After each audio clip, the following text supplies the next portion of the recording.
حاج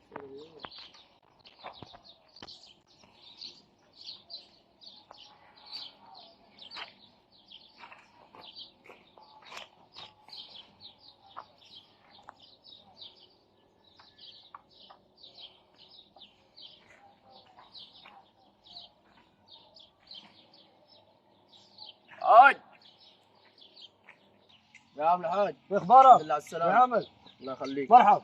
يلا حاسبني. ايه؟ حاسبني على الفراش بالصلاة على النبي. حاسبك؟ طب انا مالي وردي؟ طب انا كيف؟ طب انا مالي مش عيد قال لك حاسبك يا مان؟ طب عيد اللي قال لك ولا اني؟ عيد قال لي انت اللي هتحاسبني، عيد السنة موقفني ليا 3 لا. ايام شايل الشدة دي على اساس لا يا ولد. لغاية ما تاجي. طب انا فلوس معاك انت قال لي. يا ولد انا مالي بالكلام ده، ليش صالح انا؟ هو قال لي فلوس معاك انت. لا ليش صالح انا؟ تعال ليش صالح بالكلام ده؟ يعني ايه اعرفه بالموضوع ده وردي؟ انا ايه ذنبي يا حاج يا دلوقتي؟ وردي انا ماليش صالح بالحساب، الحساب معه هو، انا مالي. انا قايلين لي فلوسي معاك انت ليا 3 ايام شايل الشدة دي واقف عليك انت لغاية ما تاجي. انت واقف علي لك 3 ايام؟ اه والله. طب هو بيقول لي مستنيك تعال يا اخوي عشان الفرح، انا مالي. طب الحساب يدبسني في الحساب. انا يا ولدي ليش صالح؟ انا مش من هنا، مش من البلد دي. انا عمك غريب، انا من الاقصر والله. طب انا ايه اعمل؟ والله انا جيت يمكن لي 3 سنين ما جيتش كابومبا ولا ما عرفت ايش كان.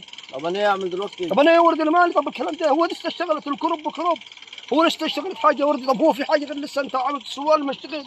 اشغل وهتحاسبني؟ يا عم انت لمه، انا مالي يا عم بالكلام ده. انا مش هجوز ولدي، انا ولدي لسه صغير، ولدي عنده 5 سنين.